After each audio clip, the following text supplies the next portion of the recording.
অসীম গুণগণে তারিলে জগত জনে মোহে কাহে করো বঞ্চিতং।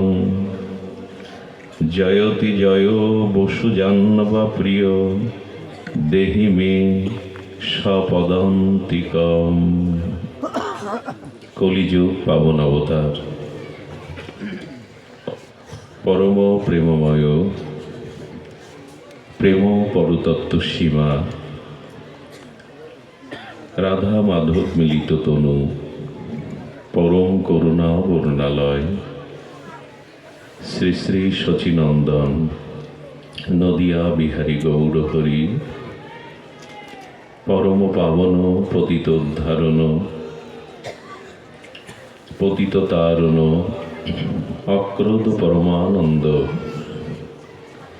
দয়াল নিতাই চাঁদের মহা অনুকম্পায় শ্রী শ্রী গান্ধার্বিকা গিরিধারীর অহেতুকী করুণায় জলির পারস্থ আজ এই অঙ্গনে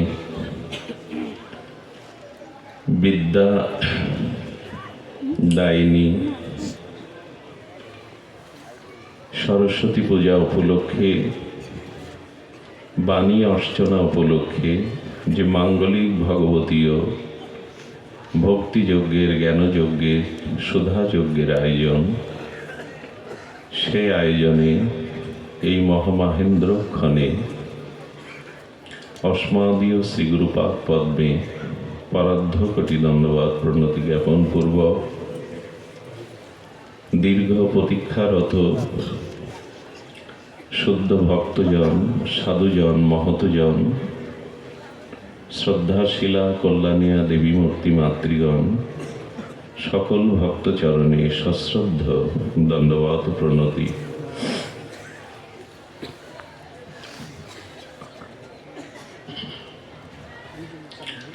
ভগবান কপিল বলছেন মাতা দেবাহুতিকে, হে মাতো, আমাদের যে মন, এ মন বিষয় অভিমুখী। যতদিন বিষয় অভিমুখী মনের গতি প্রকৃতি, ততদিন আমাদের মুক্তি, আমাদের আত্মসাক্ষাৎকার বা কল্যাণ সম্ভব নয়। মনের গতি বিষয় অভিমুখী থেকে ভগবত অভিমুখী করাটাই হলো যোগ, এটি সাধন। মনের গতি ভগবানের অভিমুখী হওয়াটাই হলো জীবের সাধন, জীবের মুক্তির পথ। দেখুন, মনই পুনঃ পুনঃ সংসারে আমাদের যেমন আবদ্ধ করে, মনই আবার এই জড় সংসার, জড়া প্রকৃতি থেকে আমাদের মুক্তিও দেয়। একটি চাবি দিয়েই তো তালাটা বদ্ধ করায়। কি হচ্ছে শব্দাবলী? গানের সময় শব্দগুলো আগে ঠিক করে রাখতে হবে। জয় শ্রী রাধে। একই চাবি দিয়ে তালাটি বদ্ধ করা যায়, আবার একই চাবি বিপরীত দিক দিয়ে ঘোরালে তালাটা খোলা যায়। মনের গতি যদি সংসার অভিমুখী যায়, তো জন্ম মৃত্যু জরা ব্যাধি এটি কোনো কালেই ঘুচবে না, এতে বদ্ধ হয়ে থাকতে হবে। মনের চাবি যদি ভগবত অভিমুখী যায়, তবে আপনি মুক্ত হয়ে গেলেন। সংসারে সুখ নাই কথাটি বলা আছে। এই সংসারের একটি নাম দেয়া হয়েছে দুঃখালয়। সংসারের নাম ভগবান গীতাতে দিয়েছে দুঃখালয়, কিন্তু উপলব্ধি আসেনি যে সংসার দুঃখের ক্ষেত্র, দুঃখের জ্বালাময়, ভবমহা দাবাগ্নিময় এই সংসার। একটি ছেলে পিতার কাছ থেকে টাকা নিয়ে বাজারে আম কিনতে গেছে। আপনারা জানেন কাষ্ঠ দিয়ে বা মাটি দিয়ে কিছু শিল্পী আছে আম, পেয়ারা, আপেল তৈরি করে রং চড়িয়ে দিয়ে বিক্রি করে। এগুলো খেলনা আম, খেলনা আপেল। মানুষ যাতে ভুল না করে ওখানে লেখা আছে নকল ফলের দোকান। ছেলেটা সাইনবোর্ডটা পড়েনি যেটা নকল ফলের দোকান। আমের অমৃত রস পান করবে বলে টাকা দিয়ে সেই খেলনা আমি কিনে এনেছে। তার ধারণা বাজারের জিনিস ধুয়ে পেতে হয়। জলের পাত্রে আমটাকে ধুতে গিয়ে দেখে রং উঠে গলে গিয়েছে, আমের স্বাদ নেওয়া হয়নি। ছেলেটা দোকানদারের কাছে গিয়ে বলছে এই খেলনা মাটির আম কেন দিয়েছেন, এ তো আস্বাদন করা যায় না। বলে তুমি হয়তো দেখোনি, এখানে সাইনবোর্ডে লেখা রয়েছে এটা নকল ফলের দোকান। দেখতে আমের মতো কিন্তু এর রস পাবে না, স্বাদ পাবে না। সংসার দেখাই সুখের মতো, এখানে আদতেও কোনো সুখ নেই। ভগবান নাম দিয়েছেন দুঃখের আলায়, আপনি আমি সুখের আলায় খুঁজছি সংসারে। এটা দুঃখের আলয়। কেন দুঃখ যদি প্রশ্ন করেন, তো সেটির কারণ হলো আমরা মৃত্যুময় সর্পের মুখের মধ্যে গ্রাসে আছি। কোনো প্রাণীকে যদি কোনো প্রাণী মুখগহ্বরে গ্রাস করে আত্মসাৎ করার জন্য, সে সুখে থাকে কি? মৃত্যুরূপ কালসর্প সর্বদা আমাদের মুখগহ্বরে রেখেছে। মৃত্যুময় কালসর্পের মুখগহ্বরের মধ্যেই আমরা। এতে মানুষ শান্তি পাবে কি করে? মৃত্যু কালসর্প সম আমাদের গ্রাস করছে সর্বদা। এবং এই পৃথিবীর যা কিছু বস্তু, ব্যক্তি, পরিস্থিতি, কুটুম্ব, স্বজন,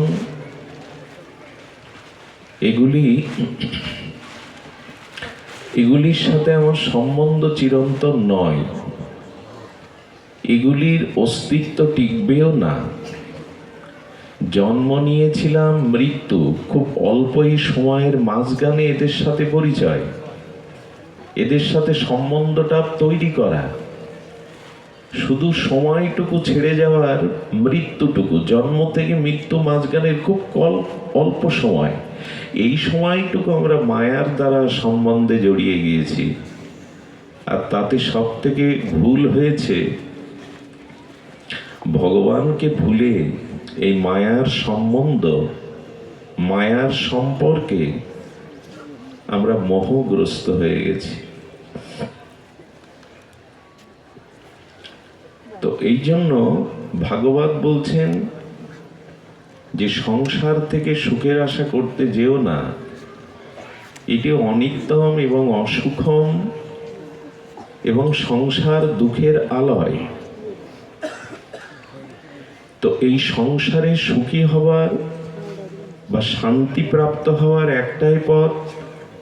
একই চাবি দিয়ে যেমন তালাটা বদ্ধ করা যায়, খোলা যায়, তোমার জন্ম জন্মান্তরের এই অবিদ্যা, ভোগ বাসনা, দেহাবেশের দিকে যে বদ্ধ আছে, এটা মনের গতিটা ভগবানের দিকে ফিরিয়ে থেকে মুক্ত হও, খুলে ফেলো। বললেই কি আর মনের গতি ভগবানের দিকে ছুটবে? এই জন্য ভাগবত বলছেন মদ গুণ শ্রুতি মাত্রেন মহি সর্বগুহাশয়ে মনোর গতি অবিচ্ছিন্ন যথা গঙ্গাব সহ অম্বুধ। নদী যেমন অপ্রতিহত গতিতে সমুদ্রের দিকে ছুটে যায়, তোমার মনের গতিও ভগবানের দিকে ছুটবে। তোমার অন্তরে তুমি চির শান্তি পাবে, তাপ দূরীভূত হবে। দেখুন, সূর্যের কিরণ আমাদের প্রয়োজন। দিনমণি, সূর্যের কিরণ ছাড়া, সূর্যের তাপ ছাড়া জগৎ চলতে পারে না, মানুষ বাঁচতে পারে না। কিন্তু সূর্যের প্রখর তেজরশ্মির সাথে সাথে পৃথিবীতে বৃষ্টিও চায়। যদি বৃষ্টি পৃথিবীতে না নামে, ধরিত্রী শীতল না হয়, বৃক্ষরাজিগুলো যদি শীতল জলধারা না পায়, পৃথিবী মরুভূমি হয়ে যাবে। আমরা সেটা লক্ষ্যও করছি, বৃষ্টি কমে যাওয়ায়। বৃষ্টি খুব প্রয়োজন। তেমন আপনি বিদ্যা, ধন, জ্ঞান অর্জন করেছেন, জাগতিকভাবে অনেক জ্ঞানী আপনি, ধন, জন, বিদ্যা, পাণ্ডিত্য আছে আপনার, কিন্তু ভক্তিকে বৃষ্টির সাথে তুলনা করেছে। যদি ভক্তিরূপ বৃষ্টি আপনার জীবনে না আসে, তবে মরুভূমি হয়ে যাবে। শুধু জ্ঞান থেকে, বিদ্যা থেকে শান্তি পাওয়া যাবে না। আচ্ছা বলুন তো, যদি 10 বছর অনাবৃষ্টি হয়, ধরিত্রীর পরিবেশ স্বাভাবিক থাকবে? ধরিত্রীর পরিবেশ কি স্বাভাবিক থাকবে? থাকবে না। তদুপরি আমাদের জীবনে জ্ঞানের সাথে সাথে ভক্তির প্রয়োজন। ভক্তি বৃষ্টি স্বরূপ, শীতল করে। জ্ঞান হলো সূর্যের কিরণ, সেটি প্রয়োজন, কিন্তু ভক্তি হলো শীতল বর্ষা, বৃষ্টি। এই জন্য শুধু জ্ঞান নয়, ভাগবতের প্রতিপাদ্য বিষয় হলো ভক্তি। এই ভক্তি বৃষ্টি স্বরূপে ধরিত্রী যেমন শীতল করবে, বৃক্ষরাজিকে যেমন পল্লবিত করবে, প্রস্ফুটিত করবে, তেমনি তোমার জীবনে ভক্তি আসুক। আর এই ভক্তি আসবার উপায়, ভক্তির কেন্দ্রে আমাদের যেতে হবে।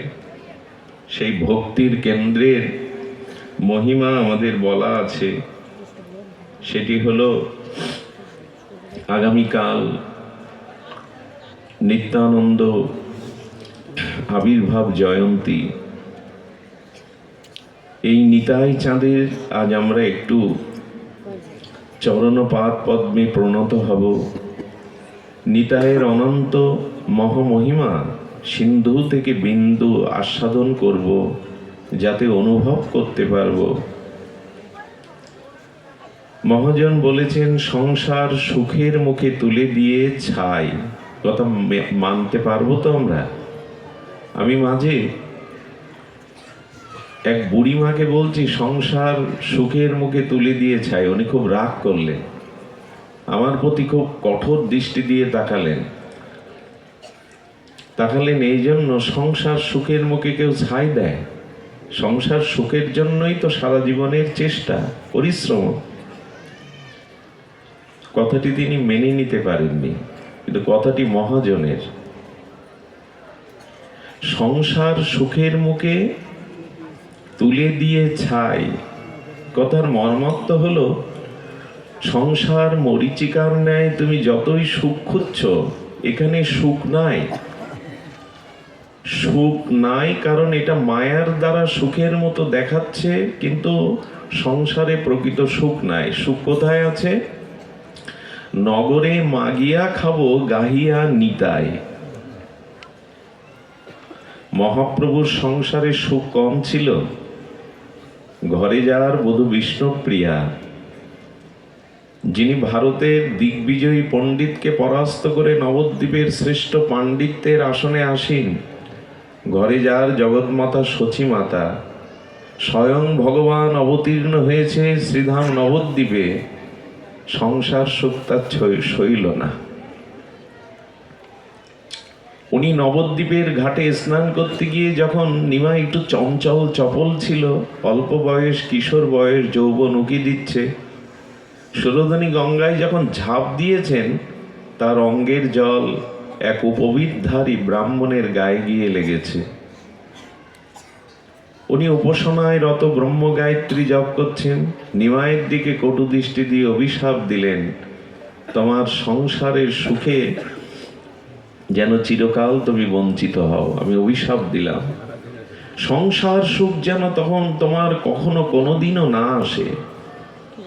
হাত জোর করে বললেন, এটি অভিশাপ নয়, আপনি আমায় পরম আশীর্বাদ দিলেন। আমিও মনে ভাবনে ভাবছিলাম যে সংসার সুখকে পরিত্যাগ করে জগৎ জীবের জন্য কবে পথে পথে কাঁদতে পারবো হা কৃষ্ণ বলে, কবে কাঁদতে পারবো? এটা অভিশাপ নয়। এই জন্য সংসার সুখ আজীবন চেষ্টা করেও আমরা পাই না, কারণ বিষয় আসক্তি আমাদের শান্তি দিতে। দেখুন, মৃত্যু এবং নিদ্রার মধ্যে পার্থক্য কি? মানুষ যখন গভীর নিদ্রায় অভিভূত হয় তখন তার ভেতরে একটা পরম শান্তি সে অনুভব করে। ঘুম থেকে উঠে বলে বড় সুখে ঘুমিয়েছিলাম। আচ্ছা, ঘুমের মধ্যে না ছিল স্ত্রী, না পুত্র, না অর্থ, না বৃত্ত, না সম্পদ, নিজের দেহের অস্তিত্বটাও মানুষ গভীর ঘুমে সুষুপ্তিতে ভুলে যায়। ও কোন বস্তু পেল যে গভীর ঘুমে মানুষ সব থেকে সুখী হয়? ওই সময় তো স্ত্রী ছিল না, পুত্র ছিল না, অর্থবিত্ত ব্যাংক ব্যালেন্সের স্মরণ ছিল না, কে আমি সে অস্তিত্বও ছিল না। তো ঘুমের মধ্যে কি পেল যে ও বলে যে আমি খুব গভীর সুখে ঘুমিয়েছিলাম? নিদ্রা এমন একটি সুখ, ছোট বাচ্চাকে মা সর্বদা আদর করে বুকে রাখে, কিন্তু মার যখন ঘুম আসে তখন সন্তানের প্রতি তার আর প্রিয়তা, ওই যখন জ্বালাতন করে তখন ওই সন্তানকে চুম্বন না দিয়ে মা চপটাঘাত করে। সারাদিন পরিশ্রম, ঘুমাতে যাচ্ছি, ঘুমাতে দিবি না? মানুষকে টাকা গুনতে দিন, টাকা গুনতে সবার ভালো লাগে। টাকা গুনতে গুনতে যদি খুব গভীর ঘুম আসে, ওগুলো রেখেই ঘুমিয়ে পড়ে, কালকে হবে। দাদু দিদিমা নাতি নাতনিকে কোলে পেয়ে তো আনন্দ পায়, কিন্তু যখন ঘুম আসে তখন ওদেরও কোল থেকে ঘুম সবাই থেকে ছাড়িয়ে নেয়। কারণ নিদ্রার মধ্যে মানুষ একটা পরিতৃপ্তি পায়, সুখ পায়। তো ওই সময় কিছুই তো নেই, ঘুমের মধ্যে সুখ পায় কেন? বলেন, ওই সময় জগৎকে পরিত্যাগ করে আত্মার সাথে আমাদের একটা সাক্ষাৎকার হয় গভীর ঘুমে। এই জন্য ভগবান ছাড়া, আত্ম সাক্ষাৎকার ছাড়া সুখ হয় না। এই জন্য সব ছেড়ে দিয়ে আত্মার সাথে মানুষ কিছুক্ষণের জন্য একটা লীন হয়ে যায়। সেখানে স্বপ্নও থাকে না, গভীর নিদ্রা। আর তার মধ্যেই মানুষ দেখবেন গভীর নিদ্রা থেকে উঠলে মানুষ সজীব হয়ে ওঠে, সুস্থ বোধ করে, একটা অপার আনন্দ অনুভব করে, সুখ অনুভব করে। কিন্তু ঘুমের মধ্যে তো সুখের যে বস্তু, স্ত্রী পুত্র অর্থবিত্ত কিছুই ছিল না, বরঞ্চ সুখের বস্তু সামনে থেকে ঘুম আসলে ত্যাগ করে ঘুমিয়ে পড়ে। আচ্ছা, মৃত্যুর মধ্যে ঘুমের মধ্যে পার্থক্য কি? মৃত্যু মানে চিরদিনের নিদ্রা, আর জগতে যে ঘুমটা, এটা কিছুক্ষণের জন্য নিদ্রা। তো কিছুক্ষণ নিদ্রায় মানুষ সুখ পায়, তো চিরনিদ্রায় তো বেশি সুখ পাওয়ার কথা কি না? কিন্তু মৃত্যুটা আমাদের যন্ত্রণার কারণ হয় কেন? মানুষ এত যন্ত্রণা পায় কেন মৃত্যুতে? ঘুম মানে তো চিরনিদ্রা, চিরনিদ্রা, সেখানে তো সুখ পাওয়ার কথা। দুঃখ পায় কেন জানেন? ঘুমের কারণে দুঃখ হয় না। এই জগতে স্ত্রী পুত্র বিষয় বৈভব ছেড়ে যাওয়ার কারণে দুঃখটা আসে, এদের ছেড়ে যেতে হবে। ঘুমে যেমন সুখ হয়, চিরনিদ্রাতেও সুখ হয়। দুঃখটাই আমার এই বাড়ি গাড়ি স্ত্রী পুত্র ধন এসব ছেড়ে চলে যাব। যদি কেউ এগুলো মনের থেকে আগে থেকে ছেড়ে দিতে পারে, গভীর নিদ্রার মতো মৃত্যুটাও তার কাছে সুখের হয়ে ওঠে। যদি ছেড়ে দিতে পারে, মৃত্যুর সময় যন্ত্রণা পাবেন না। একটা ছোট মন্ত্র আপনাদের শিখিয়ে দেই। মন্ত্রটা ওং ক্লিং হ্রিং রিং, এইরকম কঠিন কিছু না, সবাই বলতে পারবে। এই মন্ত্রটা প্রতিদিন একবার করে একটু জপ করবেন।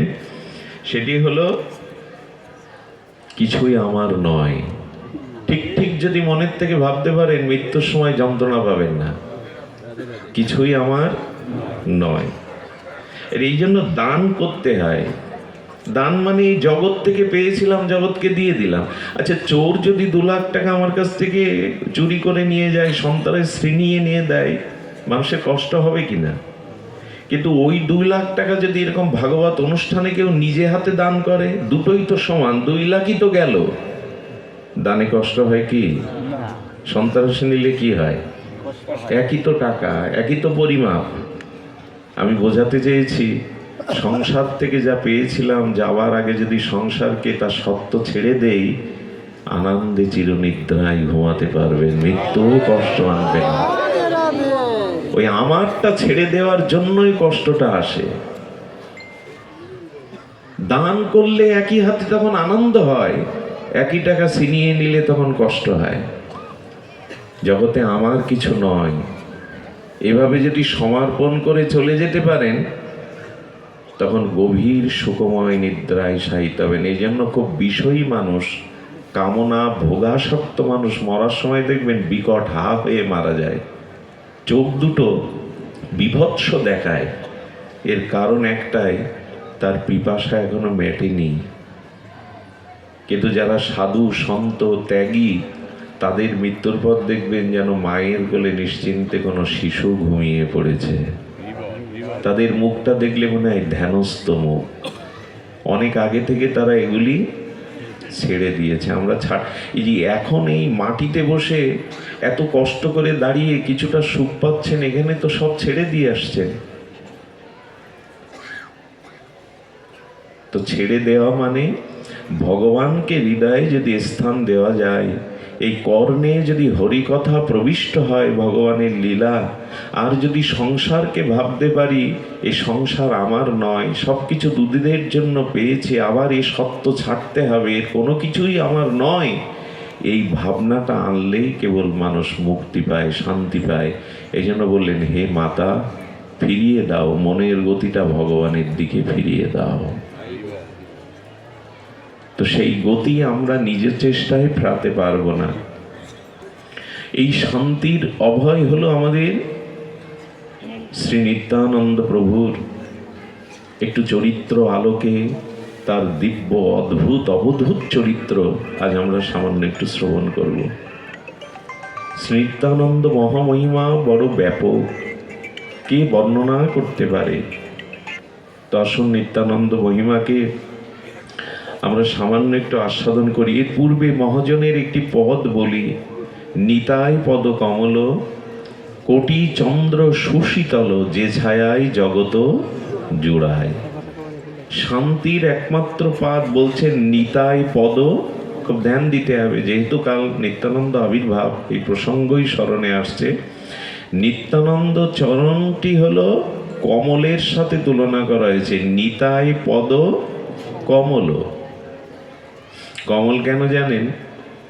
নিতাইয়ের চরণ দুখানা কেন রাঙ্গা কমলের সাথে তুলনা, পদ্মের সাথে তুলনা করা হয়েছে? এই কারণে করা হয়েছে, সরোবরে পদ্ম ডুবে যায় না, ভেসে থাকে, বরঞ্চ ওই ভাসমান প্রস্ফুটিত কমল দলে মধুপানের জন্য অলিকুল ব্যাকুল হয়ে রাগ গুঞ্জরিত হয়ে ভ্রমর এসে বসে। ভ্রমরও ডুবে যায় না, ভ্রমর ওই জলের সরোবরের উপরে প্রস্ফুটিত পদ্মের মধুপান করে। তেমন আমার নিতাই চাঁদ বলছেন, শাস্ত্র বলছেন, নিতাইয়ের চরণ দুখানা যারা হৃদ পাপ পদ্মে ধারণ করেছেন, সংসার আত্মাকে ডুবাবে না। পদ্মও যেমন সরোবরে ডুবে যায় না, ভেসে থাকে। যদি সংসার সাগরে বারবার জন্ম মৃত্যুতে ডুবতে না চাও, তাহলে ওই একটি চরণের দিকে দৃষ্টি দাও, নিতাই পদ কমল। ওই চরণে ভ্রমর এসে যেমন মধুপান করে, তেমনি ওই চরণের মধ্যে প্রেম মধু আছে, যা জীবনকে অমৃত করে দেবে। আসো নিতাই চরণ কমলে ভ্রমর হয়ে অনুরাগ নিয়ে বসো, ওখানেই আছে প্রেম মধু, ভক্তির মধু। লক্ষ্য করবেন, দূর থেকে অলিকুল মধুকর মৌমাছি গুঞ্জরিত রাগে মধু পেয়ে যায়, আর পদ্মের নালাতে বসে ওখানে ভেক বা ব্যাং পদ্ম পাতার উপরে যে মাঝে মাঝে মাছি মশা এসে বসে না, ওগুলোই পায়। দূর থেকে এসে মধুপান করে যাচ্ছে ভ্রমর উপরে, আর জলের পদ্মের কাছাকাছি থেকেও পোকামাকড় কীট পতঙ্গ ভেক পান করছে। দুটোই প্রাণী, পার্থক্য এই, কমলের মধুপানের যোগ্যতা ভেক বা ব্যাঙের নাই, ভ্রমরের আছে। তেমন এই সংসারে তারাই ভ্রমর, যারা নিতাইয়ের চরণ কমলে বসতে শিখেছে, চরণ কমল আশ্রয় করতে শিখেছে, তারাই প্রেমানন্দ পায়। এখানে অনেক মত পথের লোক আছেন, তারা বলবেন, কে নিতাই? নিতাইকে আনছো কেন? আমরা তো নিতাইয়ের উপাসনা করি না। এখানে অনেক মত পথের লোক আছেন, কিন্তু বলবো শাক্ত, শৈব, গানবত্ত, সৌরীয়, যে যত মতের লোক থাকেন, আমরা নিতাইকে সকলে আশ্রয় করেছি। নিতাই বাদ দিয়ে কিছু হতে পারে না, এটা আমার মন গড়া গায়ের জোরে সিদ্ধান্ত নয়। নিতাই হলো সমষ্টি গুরু। আর আমরা যে যে সম্প্রদায়ে, গুরুকে কেউ বাদ দিতে পারবেন যে কোনো সম্প্রদায়ে? সনাতন ধর্মের শাক্ত, শৈব, গানবত্ত, সৌরীয়, বৈষ্ণবী, এই পঞ্চধারা যে যত মত পথে থাকুক, গুরু বিনা কার কখনো প্রেম, ভক্তি, মুক্তি হতে? ভব সংসার পারের একমাত্র কাণ্ডারী শ্রী গুরুদেব প্রত্যেক মত পথই কিন্তু গুরু মানেন। শুধু প্রত্যেক মত পথ নয়, পৃথিবীর যত ধর্মমত আছে সকলে গুরুকে স্বীকার করে। মুসলিম সম্প্রদায়ের মানুষজন তারা সমষ্টি গুরু স্বীকার করে। সমষ্টি গুরু হলো তাদের হযরত মুহাম্মদ রসুল। তারা তাদের শাস্ত্রে বলছে যে রসুলকে মানে না, সে আল্লাহকে মানে না। সমষ্টি গুরু তাদের রসুল। খ্রিস্টানদের সমষ্টি গুরু হলো যীশু খ্রিস্ট। তাদের যে পাদ্রী আছে, দেখবেন ইমামদের পেছনেতেও নামাজ পড়তে হয়, তেমনি খ্রিস্টানদের যাজক যারা, তাদের পেছনেও তাদের উপাসনা করতে হয়। গুরু সকলের জন্য প্রয়োজন। এই জন্য সমস্ত সম্প্রদায় সনাতন ধর্ম গুরুবাদের উপরে প্রতিষ্ঠিত। গুরু বিনা ভব সংসার পার, গুরু বিনা মনের তিমির অন্ধকার দূর হতে পারে না। গুরু ছাড়া করুণা করবার মতো কেহ নেই। ভগবানের অসীম কৃপা মূর্তি, সমন্বিত করুণা মূর্তি নিয়ে গুরুদেব জগতে নেমে আসেন। এই জন্য কে গুরুকে স্বীকার করে না? এই আমাদের সম্প্রদায়ের গুরু, ইনি হলেন ব্যষ্টি গুরু। আর এই ব্যষ্টি গুরুর সমষ্টি হলো নিতাই চাঁদ। নিতাই হলো সমষ্টি গুরু। যে যে মতেই থাকেন তার গুরুদেবের মধ্যেই নিত্যানন্দের প্রকাশ। স্ব গুরুদেব হলো ব্যষ্টি গুরু, আর নিত্যানন্দ হলো সমষ্টি গুরু। একই সূর্যকে আমরা সকলেই মানি। সূর্য কোন কোন সম্প্রদায়ের ভাগ হতে পারে না, বাতাস ভাগ হতে পারে না, আকাশ ভাগ হতে পারে না, মাটি কারো জন্য ভাগ হতে পারে না। যেমন নিত্যানন্দ সমষ্টি গুরু তত্ত্ব, তিনিও ভাগ নন। নিতাই শুধু বৈষ্ণবদের নন, নিতাই চাঁদ আপামর সমগ্র জনজীবনের, বিশ্ববাসীর নিতাই। চন্দ্র যেমন জগৎবাসীর, সূর্য যেমন জগৎবাসীর, বাতাস যেমন সমষ্টি, ভেদ করা যায় না, এটা তোমার বাতাস, এটা আমার বাতাস। নিত্যানন্দ তত্ত্ব হলো সকলের। খুব গুরু এই অবতারে নিত্যানন্দ তত্ত্ব। নিত্যানন্দ মহিমায় বলা হয়েছে, একবার তার স্বরূপটা আমরা একটু দেখে নিই। আমাদের যেভাবে এসেছে নিত্যানন্দ, শ্রী নিত্যানন্দ অষ্টকমে নিতাই চাঁদকে একটু আমরা আমাদের রূপ মাধুর্য মিশিয়ে শব্দ রসব্রহ্মের দ্বারা নিতায়ের রূপটা আমরা একটু দেখি। কে নিতাই, কি বলছেন একটু ধ্যান দিন। নিতাই চাঁদের মহামহিমা বড় বিরল, এটি শুনলেই হৃদয় শীতল হবে। নিতাই পদ কমল কোটি চন্দ্র সুশীতল। কেন হৃদয় শীতল হবে? শীতল তো হতে চাইছি, ত্রিতাপ, তাপ, রোগ, শোক, আদি ব্যাধি, যন্ত্রণা, এর থেকে তো আমরা শীতলই হতে চাইছি। নিতাই পদ কমল কোটি চন্দ্র সুশীতল। 1 কোটি চন্দ্রের যে শীতলতা, যে সুধাকরের সুধামৃত জ্যোৎস্না, নিতাই চাঁদের চরণকে তুলনা করতে গিয়ে মহাজন বলছেন কোটি চন্দ্র। আচ্ছা, চাঁদ সবসময় শীতলতা দেবে তো? দিনে দেবে তো? কোন ক্লান্ত পথিক পথচারী হয়ে যেতে যেতে শীতল আম্র, শীতল অশ্বত্থ বটের বৃক্ষের ছায়ায় ক্লান্তি দূর করে, কিন্তু তার প্রয়োজনে যখন বৃক্ষের ছায়া থেকে সে সরে যায়, তখন বৃক্ষ তার সাথে ছায়া দিতে দিতে যায় তো? যায় না। কিন্তু আমার নিতাইয়ের চরণ যারা আশ্রয় করেছে, তারা কোটি কোটি জন্মে নিতাইয়ের চরণের কৃপাময় ছায়াতে শীতল থাকবে। ওই ছায়া চলে যায় না। আকাশের চন্দ্রের সাথে নিতাইয়ের চরণের ছায়ার তুলনা হয় না, কিন্তু এই ছাড়া দৃষ্টান্ত নেই। চন্দ্র যেমন সূর্যের প্রখর তেজরাশিকে স্নিগ্ধ জ্যোৎস্না প্লাবিত করে অমৃত ক্ষরণ করে, তেমন চাঁদ সবসময় পায় না। কৃষ্ণপক্ষে চাঁদের কিরণ সর্বদা পায় না, পূর্ণ পূর্ণিমার চাঁদ প্রতিদিন পায় না, তেমনি নিতাই চাঁদের চরণ হলো সর্বতভাবে ছায়া দেয়। কোটি চন্দ্র সুশীতল, যে ছায়ায় জগত জুড়ায়। তো সেই নিতাই চাঁদ কেমন? শরদ চন্দ্র ভ্রান্তিং স্ফুরদ কমল কান্তিং গজগতিং হরি প্রেম উন্মত্তং ধৃত পরম সত্যং স্মিত মুখং। আহা, সদা ঘূর্ণ নেত্রং কর কলিত বেত্রং কলিভিদং ভজে নিত্যানন্দং ভজন তরু কন্দং নিরবধি। আচ্ছা, ভক্তি যদি একটা বৃক্ষ হয়, সেই বৃক্ষের অস্তিত্বকে টিকিয়ে রাখে শাখা পোশাখা না মূল স্কন্দ শিকড়? তেমন সমস্ত ভজনের প্রেম ভক্তির আদি স্কন্দ হলো নিতাই চাঁদ। ভজন সাধন জগতে ভক্তি বৃক্ষের যে মূল স্কন্দ, ভজনের মূল শিকড়, শিকড় না হলে বৃক্ষকে বাঁচানো যাবে শাখা পোশাখা রেখে? তেমন নিতাই চাঁদ হলেন, কি বললেন? ভজে নিত্যানন্দং ভজ তরু কন্ধং নিরবধি। উনি ভজন বৃক্ষের স্কন্ধ, মূল শিকড়। নিত্যানন্দের মহিমা কেমন? শারদ চন্দ্রের ভ্রান্তি, নিতাই চাঁদের যে অঙ্গজ্যোতি, সেই অঙ্গজ্যোতি শরতের পূর্ণ চন্দ্রের জ্যোতিকে লজ্জা পাইয়ে দেয়। এই শব্দগুলো আমাদের সবার মনে ধরবে না, তো একটু ধ্যান দিয়ে শুনুন। অনেক রাতে পৌঁছেছি, ধৈর্যচ্যুতি হতে পারে, তবে একটু শান্তই। নিতাই চাঁদের মহিমা আমরা সবসময় আস্বাদনের সুযোগ পাই না। আগামীকাল 522তম নিত্যানন্দ আবির্ভাব তিথি, 522তম মনে হয়,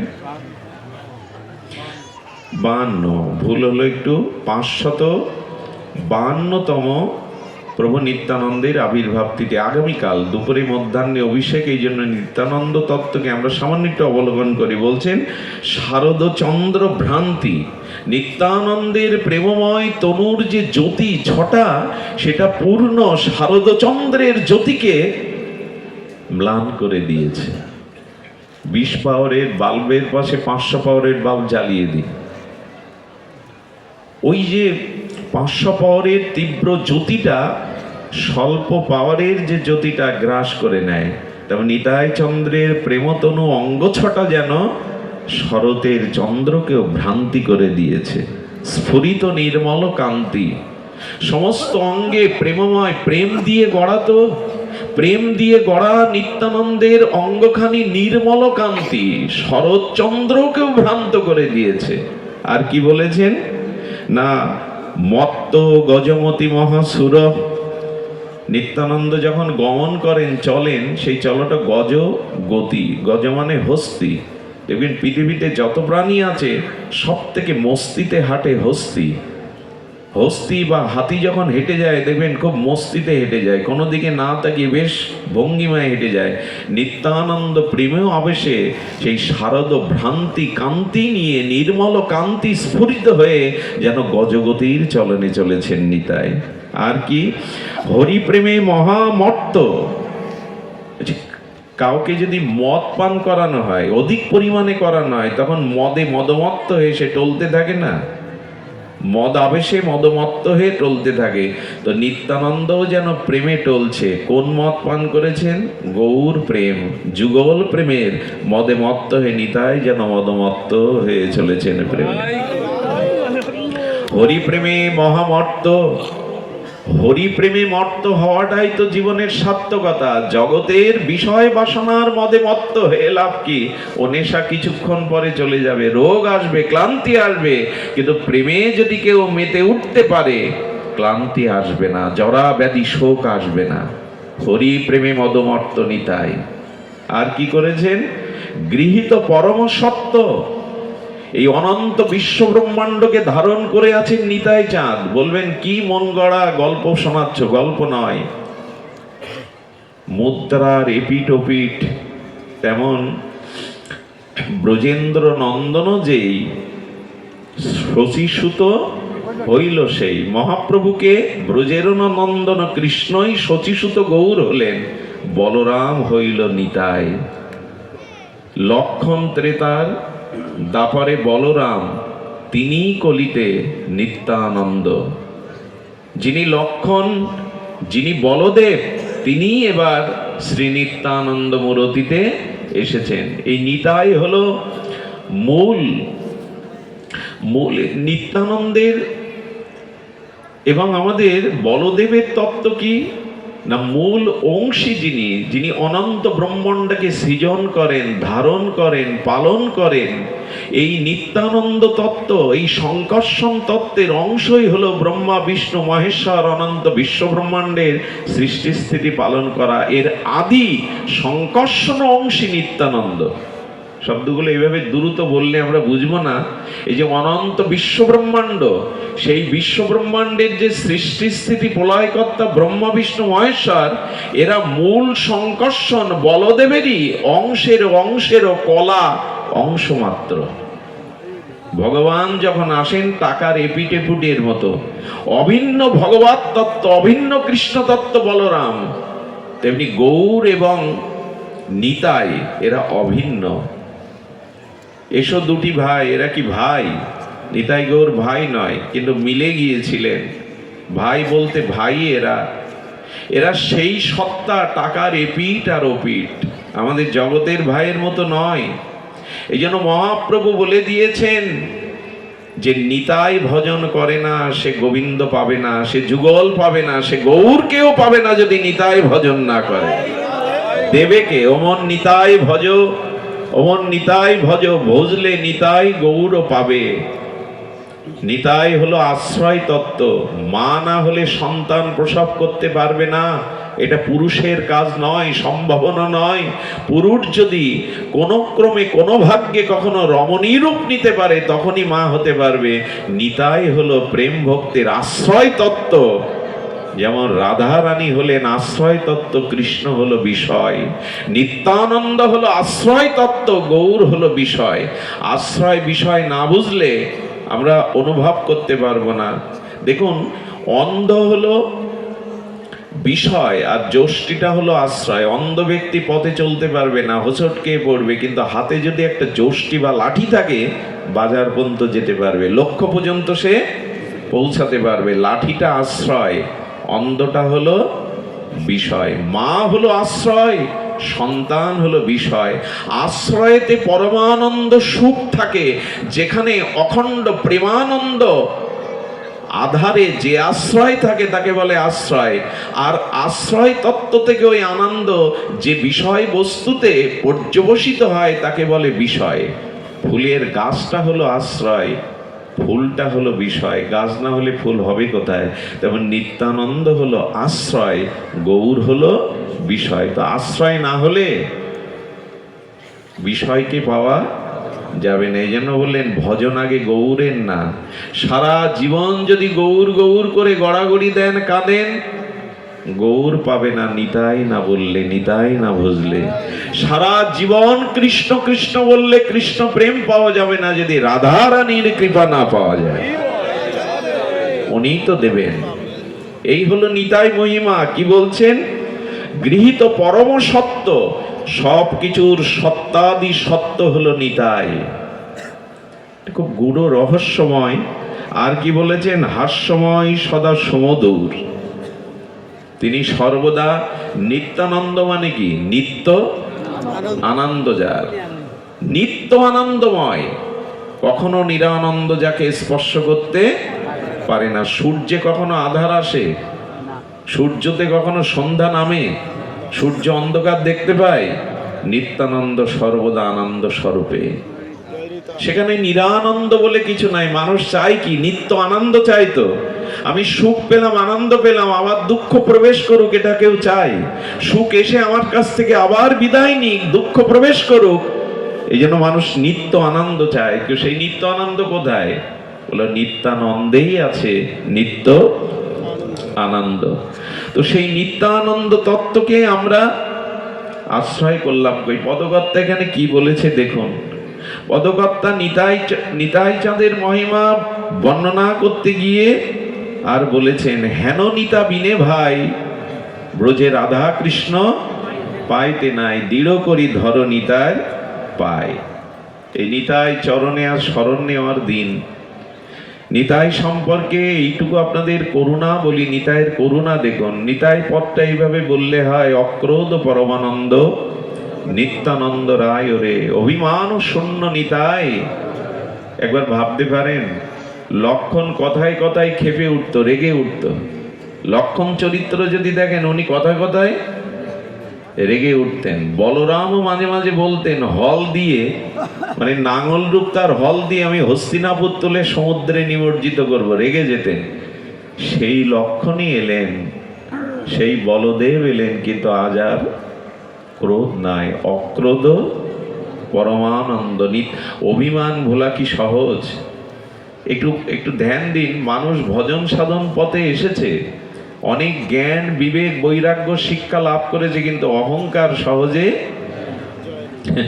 অহংকার গেলেই তো সব মিটে যেত, কিন্তু ওটাই তো যায় না। অহংকার শূন্য নিতাই শব্দটা সাধারণ মনে হলেও অহংকার আমরা ছাড়তে পারি না। যার রূপ আছে, যার ধন আছে, যার উচ্চ কুলে জন্ম আছে, যার বিদ্যা আছে, যার সম্মান পদ প্রতিষ্ঠা আছে, ছাড়তে পারে না।